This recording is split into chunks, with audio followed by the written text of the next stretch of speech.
Hi అండి. Welcome to Vaishu recipes. ఇవాళ recipe వచ్చేసి బెల్లంతో చేసిన రవ్వ లడ్డూలు. ఈ బెల్లంతో చేసిన రవ్వ లడ్డూలు చాలా స్మూత్‌గా, సాఫ్ట్‌గా, జ్యూసీగా చాలా బాగా ఉంటాయి. ఇవి 15 డేస్ వరకు అయితే నిల్వ ఉంటాయి. ఎవరైనా ఈజీగా చేసేయచ్చు. ఈ బెల్లం రవ్వ లడ్డూలు వచ్చేసి చక్కెరతో కాకుండా ఈ విధంగా బెల్లంతో రవ్వ లడ్డూలు అయితే ట్రై చేయండి. చాలా అంటే చాలా బాగుంటాయి. చూస్తుంటేనే మీకు అర్థమైపోతుంది కదా రవ్వ లడ్డూలు అనేది ఎలా ఉంటాయో అనేసి. చాలా స్మూత్‌గా, సాఫ్ట్‌గా వస్తాయి.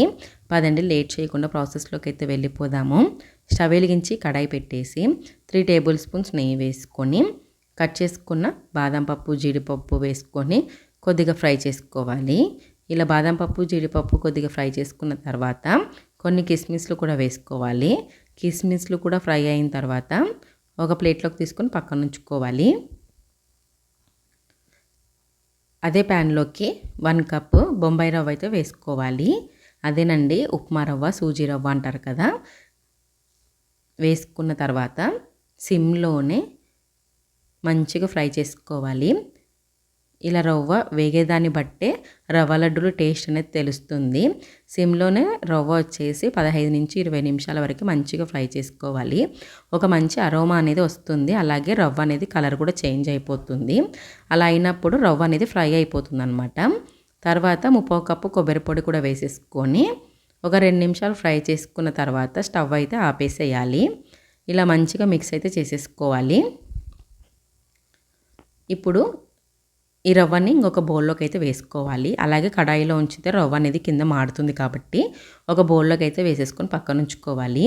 ఇప్పుడు అదే కడాయిలో నీట్గా క్లీన్ చేసుకున్న తర్వాత 1 కప్ రవ్వకి 1 కప్ బెల్లం వేసుకొని టీ గ్లాస్ అంత వాటర్ వేసేసుకొని బెల్లాన్ని మొత్తం కరగనివ్వాలి.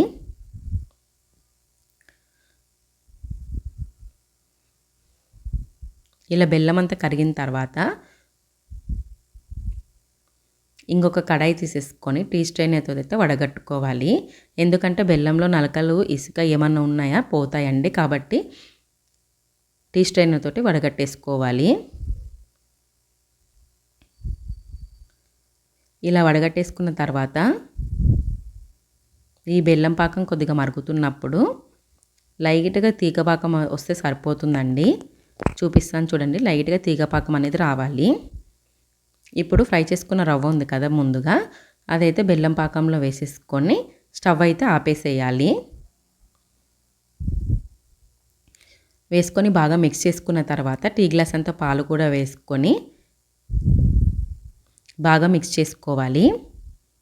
ఇలా మిక్స్ చేసుకున్న తర్వాత స్పూన్ తోటి వీడియోలో చూపించినట్టు విధంగా ఇలా స్ప్రెడ్ చేసుకొని గోరువెచ్చగా అయ్యేంతవరకు మూత పెట్టి పక్కన ఉంచాలి. ఒక 15 నిమిషాల తర్వాత చూస్తే గోరువెచ్చగా ఉంది కాబట్టి మూత తీసేసి ఫస్ట్ ముందుగా ఫ్రై చేసుకున్న డ్రై ఫ్రూట్స్ కూడా వేసేసి చేతికి నెయ్యి రాసేసుకున్న తర్వాత రవ్వ అనేది మంచిగా కలుపుకోవాలి. ఇలా మంచిగా రవ్వ కలుపుకున్న తర్వాత ఏ సైజు రవ్వ లడ్డు కావాలో ఆ సైజు తోటి రవ్వ లడ్డు చేసుకుంటే సరిపోతుందండి. చూడండి, చూస్తుంటే అర్థమవుతుంది కదా ఎంత సాఫ్ట్గా, స్మూత్గా చాలా బాగా వస్తాయి. అలాగే అన్ని రవ్వ లడ్డులు అలాగే చేసేసుకోవాలి. చూడండి, 1/4 కిలో రవ్వకి ఎన్ని రవ్వ లడ్డులు వస్తున్నాయో. ఇవైతే 15 డేస్ వరకు నిల్వ ఉంటాయండి. పిల్లలైనా పెద్దవాళ్ళైనా కూడా చాలా ఇష్టంగా తింటారు. బెల్లంతో చేసాం కాబట్టి రవ్వ లడ్డులు వచ్చేసి చాలా అంటే చాలా బాగుంటాయండి.